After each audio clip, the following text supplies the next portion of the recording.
کبھی سوچا ہے کہ ایران سے داغا گیا ایک میزائل جب اسرائیل میں اپنے ہدف کی طرف بڑھتا ہے تو اسے کن کن رکاوٹوں کا سامنا کرنا پڑتا ہے؟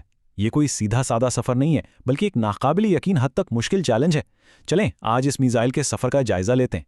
تو اصل سوال یہ اٹھتا ہے کہ جب اتنے سارے ممالک اور جدید ترین دفاعی نظام الرٹ پر ہوں تب بھی کوئی میزائل اپنے ہدف تک پہنچ کیسے سکتا ہے؟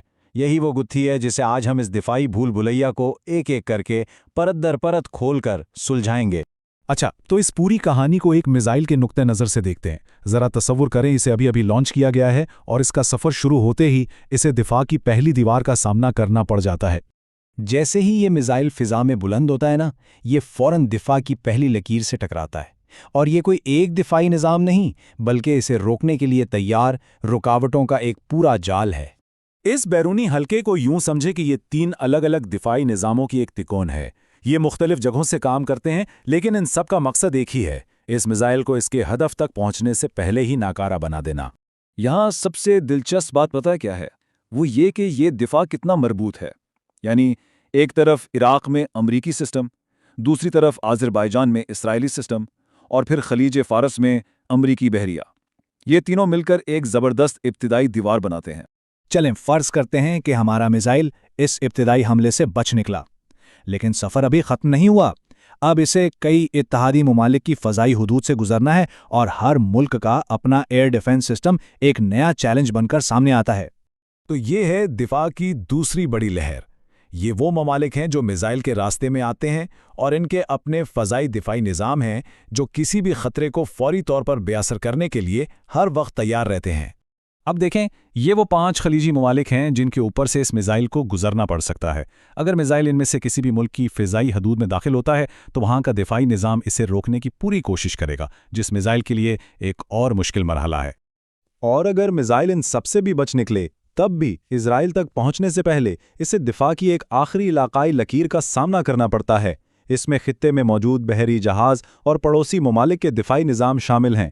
یعنی بحیرہ احمد میں امریکی بحریہ اور جارڈن اور شام کے اپنے دفاعی نظام، یہ ہدف کے قریب پہنچنے سے پہلے آخری علاقائی رکاوٹیں ہیں، اور ان میں سے ہر ایک اس میزائل کو تباہ کرنے کی پوری صلاحیت رکھتا ہے۔ اب بات کرتے ہیں اسرائیل کی اپنی آخری ڈھال کی، یعنی اس کا اپنا انتہائی جدید اور تہ در تہ دفاعی نیٹ ورک۔ یہاں پہنچنے والے کسی بھی میزائل کو سب سے کڑے امتحان سے گزرنا پڑتا ہے۔ اسرائیل کے دفاع کی جو پہلی سطح ہے نا، وہ ہے ایرو سسٹم۔ اسے خاص طور پر بیلسٹک میزائلوں کو روکنے کے لیے بنایا گیا ہے جب وہ ابھی فضا میں بہت اونچائی پر ہوتے ہیں۔ اور اگر بالفرض کوئی چیز ایرو سے بھی بچ نکلے تو پھر میدان میں آتا ہے مشہور زمانہ آئرن ڈوم۔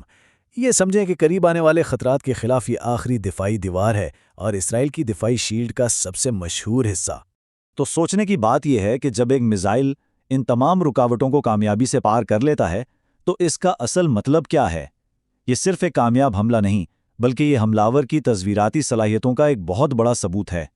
تو سب سے اہم نقطہ یہ ہے کہ ایک میزائل کو اپنے ہدف تک پہنچنے کے لیے کم از کم 8 سے بھی زیادہ مختلف دفاعی تہوں کو توڑنا پڑتا ہے۔